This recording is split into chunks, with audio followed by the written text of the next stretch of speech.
Você já percebeu que ninguém nunca te ensinou o que realmente importa? Passamos anos decorando o nome de rios, fórmulas químicas e datas de guerras antigas, mas ninguém parou para explicar como funciona um boleto. É quase como se o sistema dissesse: calma, pequeno cidadão.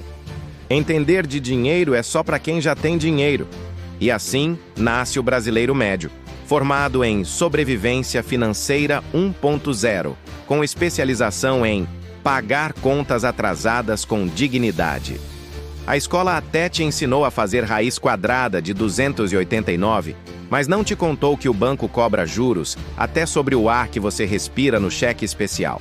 A verdade é que o país te larga no mundo adulto com um diploma na mão e um cartão de crédito na outra, sem manual de instruções. E aí começa o jogo da vida. Você contra o sistema financeiro, com a dificuldade no modo extremo e o salário no modo iniciante. Mas o mais curioso é que a falta de educação financeira não é um erro, é uma estratégia. Porque, convenhamos, um povo que entende de juros, dívidas e investimentos seria perigoso demais. Imagina todo mundo descobrindo que o parcelado sem juros é o novo conto do vigário. O caos seria instaurado. A ironia é que ensinar a lidar com dinheiro seria simples. Bastaria mostrar que gastar mais do que ganha é receita para desespero e que guardar um pouco pode evitar o colapso. Mas o sistema prefere te ensinar a cantar o hino nacional do que entender como o banco lucra com o seu atraso. Então você cresce achando que cartão é extensão do salário e que empréstimo é oportunidade. O resultado? Um país onde a maioria trabalha o mês inteiro para pagar o que comprou no mês passado e ainda acha que está no lucro porque conseguiu dividir em 12 vezes sem juros. No fundo, o problema não é o brasileiro ser ruim com dinheiro. O problema é que ele nunca teve a chance de ser bom. Crescemos sem aprender o básico: planejar, investir, negociar, comparar. Enquanto isso, a escola segue firme, ensinando a diferença entre o sujeito oculto e o explícito, menos o sujeito endividado. E assim seguimos. Uma geração inteira que entende mais de meme do que de poupança, mais de boleto do que de orçamento, e mais de crise do que de planejamento. Tudo isso embalado em muito humor, sarcasmo e aquele leve sentimento de podia ter sido diferente.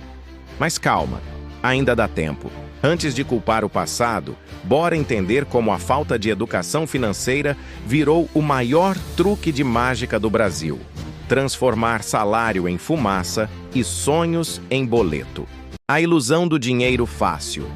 Ah, o dinheiro fácil. Essa criatura mística que todos já ouviram falar, mas ninguém jamais viu de perto. No Brasil, ele é tipo o Saci. Dizem que existe, mas quando você vai atrás, já sumiu com a sua carteira. Desde cedo, a gente aprende que o cartão de crédito é uma mão amiga. O problema é que essa mão não te ajuda. Ela te puxa para o fundo do poço financeiro com um sorriso no rosto e 17% de juros ao mês. E o pior, o brasileiro entra achando que está arrasando. Ah, posso parcelar em 10 vezes sem juros, diz ele feliz, sem perceber que acabou de hipotecar os próximos 10 meses de paz mental. A propaganda também não ajuda. O banco te manda um SMS cheio de amor. Parabéns! Seu limite aumentou! Como se fosse presente de aniversário. Mas o que ele quer mesmo é o seu 13º, seu 14º, que você nem tem, e talvez até o seu rim, se as parcelas atrasarem. E assim nasce a mágica do dinheiro ilusório. Você compra agora, paga depois. E depois se pergunta por que ainda está pagando aquele celular que já quebrou. É o capitalismo brasileiro em sua forma mais poética. Transformar desejo em dívida e culpa em prestação. Mas calma, a escola não te ensinou isso. Ela preferiu te ensinar o ciclo da água, enquanto você chora vendo o ciclo do seu cartão girar sem parar. E a família? Bom, a família também ajuda com frases de sabedoria milenar, tipo: dinheiro é para gastar, não para guardar. E lá vai você, seguindo a filosofia financeira do tio que vive pegando empréstimo até para pagar o churrasco. A ilusão do dinheiro fácil também tem outro nome: crédito pessoal. Uma invenção genial. Para quem cobra, não para quem paga. Você pega R$1.000 e devolve 2.000 com a alegria de quem está fazendo um favor ao banco. É o tipo de amizade que só existe no Brasil. Quanto mais você precisa, mais caro fica o socorro. E se o desespero apertar, sempre tem o empréstimo consignado. O banco já tira direto do seu salário. É tão prático que você nem vê o dinheiro passar. É quase um relacionamento abusivo financeiro. Você trabalha, o banco recebe flores. No fim, a ilusão do dinheiro fácil é a grande aula prática de economia do brasileiro. Uma aula sem professor, sem diploma, mas com muita dívida. Porque aqui, o sonho da independência financeira começa com apenas 12 tias de R$ 199,90 e termina com seu nome foi incluído no SPC. Mas calma, a comédia econômica ainda está só começando. Na próxima parte, vamos falar do verdadeiro herói desse enredo, o banco. Essa instituição que finge te ajudar enquanto calcula até o ar que você respira. O jeitinho financeiro, a arte de sobreviver devendo. Se existe uma coisa que o brasileiro domina mais do que o futebol, é o jeitinho financeiro. A arte milenar de fazer milagre com o salário, pagar 3 contas com um mesmo dinheiro e ainda fingir que está tudo sob controle. O brasileiro não tem planilha de gastos. Ele tem fé, coragem e o famoso "depois eu vejo isso". A verdade é que, em meio aos boletos, juros e cartões estourados, o jeitinho virou estratégia de sobrevivência. É aquele momento mágico em que você descobre que pode parcelar o parcelado, renegociar a renegociação e ainda sair achando que fez um ótimo negócio. O brasileiro não quita dívida, ele faz amizade com ela. Já está tão acostumado que dá até apelido. Ah, essa aqui é a dívida do carro, essa é do cartão e essa aqui é de quando tentei ser feliz em 2019. E o sistema colabora, claro. O banco cria aplicativos que te deixam acompanhar suas dívidas em tempo real, como se fosse um jogo. Cada dia um saldo novo, um número diferente. É tipo um videogame. Parabéns, você sobreviveu mais um mês devendo. O problema é que o jeitinho também cria um ciclo vicioso. Você paga o mínimo do cartão para não sujar o nome, pega um empréstimo para pagar o cartão, faz outro para pagar o empréstimo e pronto. Virou funcionário do sistema financeiro sem carteira assinada. Mas a sociedade adora romantizar. Ah, brasileiro é criativo. Criativo mesmo. Transforma o limite do cartão em renda fixa e o cheque especial em investimento. Só não sabe que o retorno é garantido para o banco. E quando o desespero chega, vem o plano B. O famoso empréstimo com parente. Uma experiência espiritual única.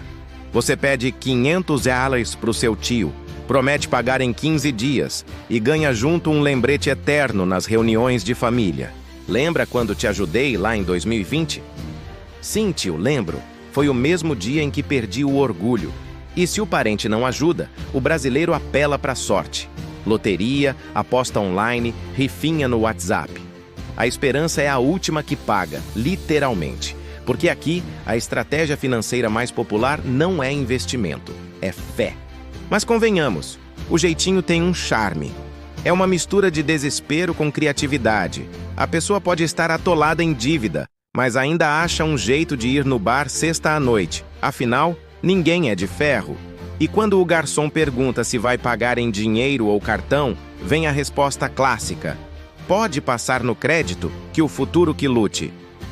No fundo, o jeitinho financeiro é uma filosofia de vida. O brasileiro sabe que não vai ficar rico, mas também não quer morrer, devendo só para não dar esse gostinho ao banco. Então ele vai empurrando com a barriga, negociando com o universo e sorrindo enquanto o boleto vence. Mas calma, se o jeitinho é a arte de sobreviver devendo, o próximo tema é a prova de que tem gente que vive muito bem com isso. O governo. O banco.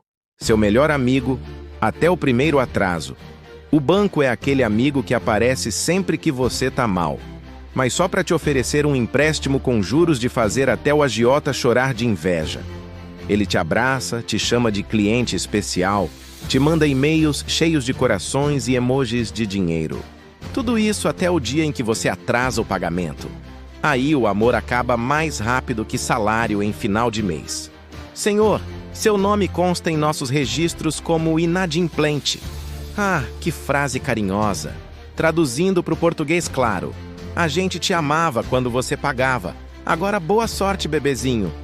A verdade é que o banco te conhece melhor do que sua própria mãe. Ele sabe quanto você ganha, quanto gasta, onde compra, quanto deve e até quanto tempo leva para cair na tentação do parcelamento.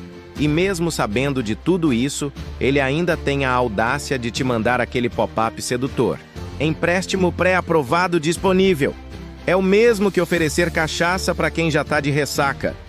Mas calma, o banco é inclusivo.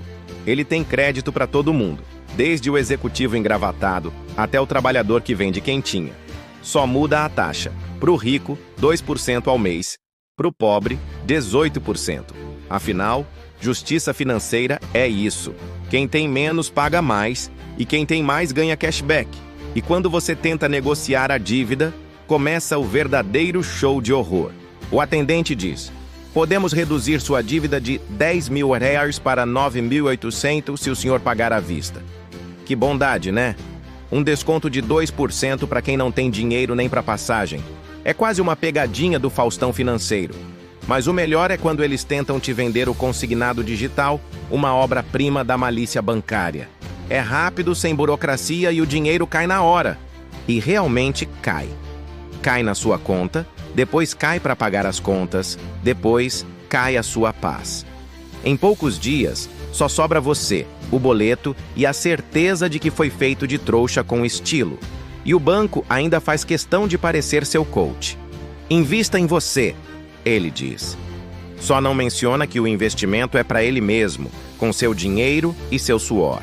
É o único relacionamento em que você se esforça e quem fica rico é o outro. E quando tudo dá errado, vem aquele e-mail final, seco e elegante. Infelizmente, não foi possível aprovar sua solicitação de crédito. É a versão financeira do "não é você, sou eu". Só que nesse caso, é você mesmo.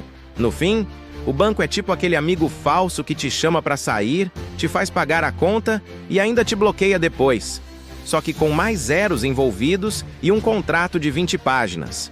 E a cereja do bolo? Eles ainda te convidam para palestras sobre educação financeira, como se não fossem os próprios responsáveis pelo caos. É quase poético. O predador ensinando a presa a correr. Mas calma. O show de ironia continua. Na próxima parte, vamos falar sobre a cultura do jeitinho financeiro. Esse talento brasileiro para transformar atraso em arte e dívida em esperança. O governo, o maior caloteiro do país. Ah, o governo.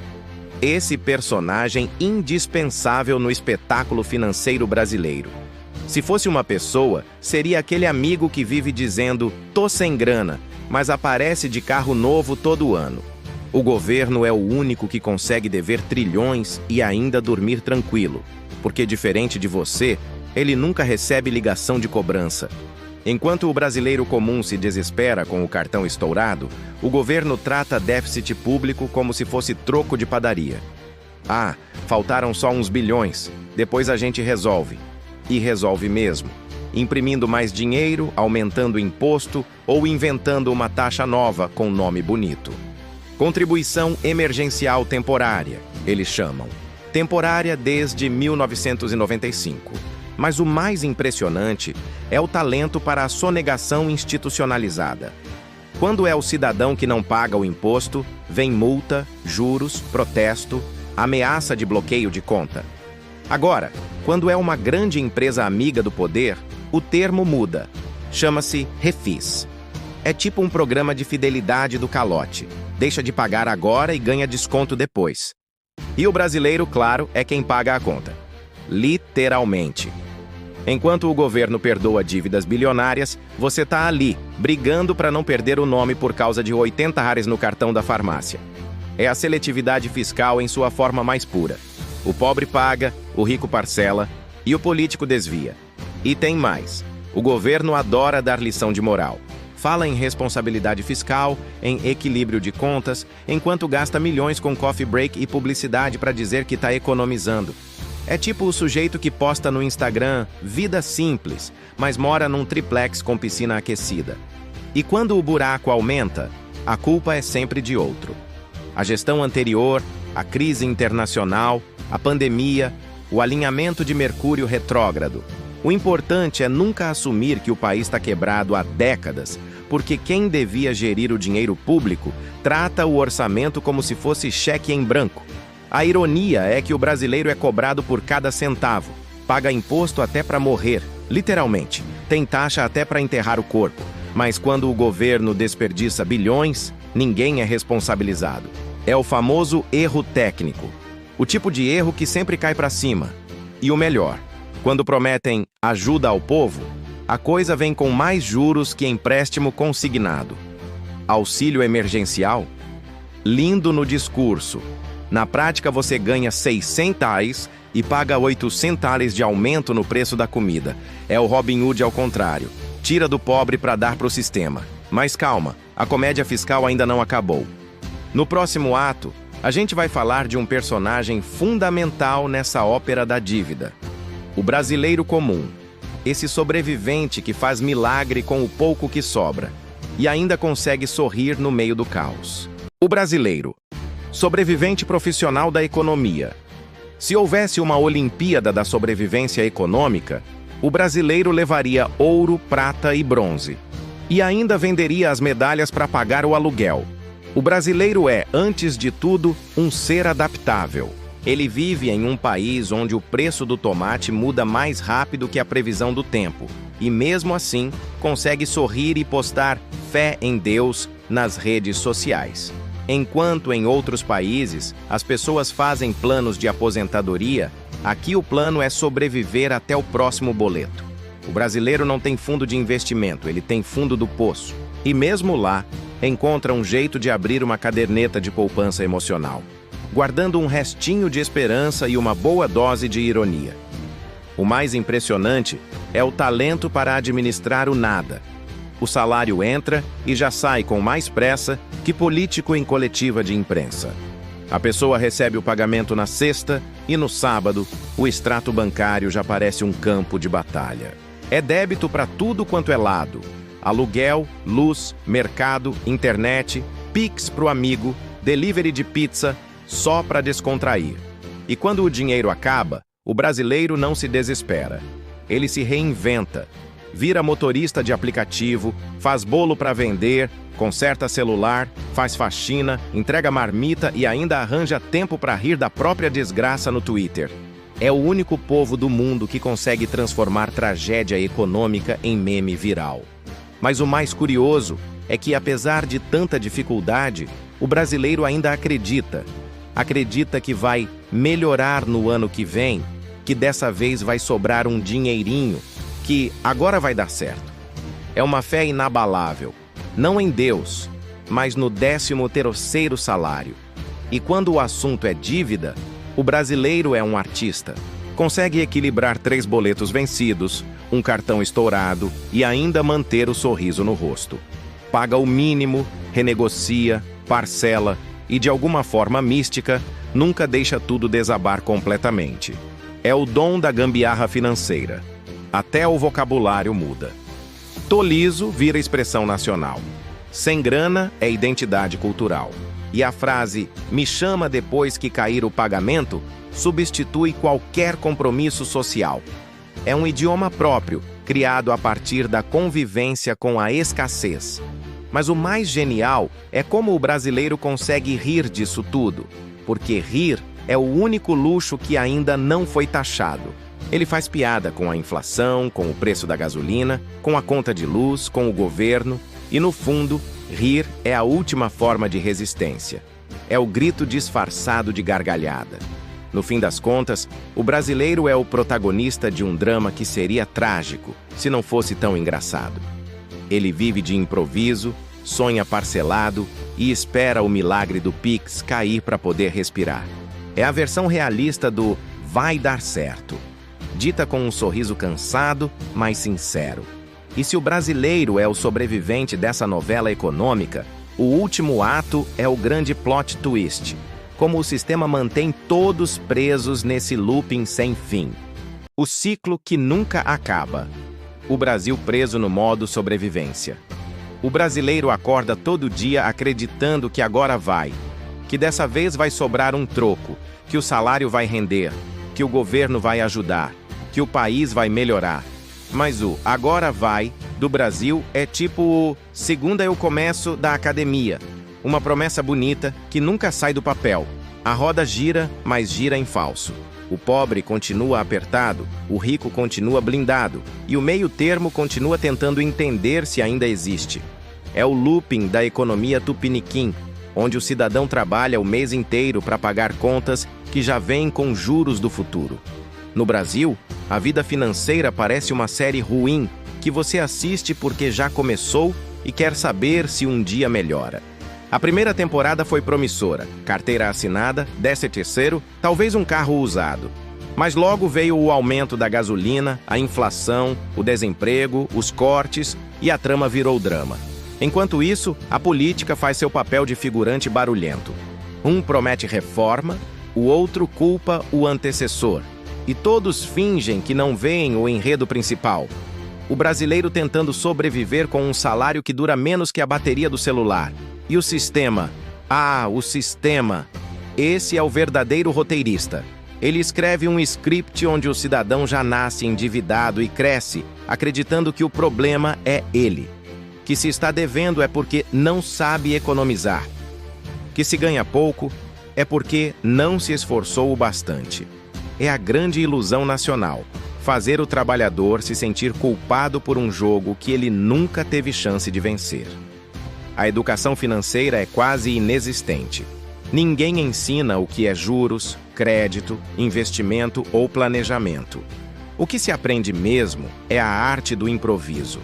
Parcelar em 12 vezes sem juros virou matéria obrigatória. Saber virar o mês é habilidade de sobrevivência. O resultado? Um país inteiro rodando no modo emergência, onde a única certeza é que vai faltar dinheiro antes de faltar mês. E o mais cruel é que, mesmo assim, a esperança nunca morre. O brasileiro é otimista por teimosia. Acorda, reclama, trabalha, ri e repete, como se cada ciclo fosse uma nova chance de escapar. Mas a verdade é dura. Enquanto o sistema financeiro continuar lucrando com a miséria e a desinformação, o país vai continuar preso nesse loop eterno, onde quem trabalha mais ganha menos e quem empresta dinheiro dorme tranquilo. O Brasil vive um déjà-vu econômico. Todo ano o mesmo enredo. Promessas de crescimento, promessas de mudança, promessas de que agora vai. E quando o episódio termina, o que sobra é a sensação de que nada mudou. Só a fatura do cartão. E assim o povo vai seguindo, rindo para não chorar, sonhando parcelado, fazendo mágica com o que tem e acreditando que o próximo capítulo vai ser diferente. Mas para mudar o final dessa história, é preciso quebrar o ciclo, entender o jogo, falar de dinheiro sem tabu, ensinar o que nunca ensinaram e parar de aceitar que viver endividado é normal.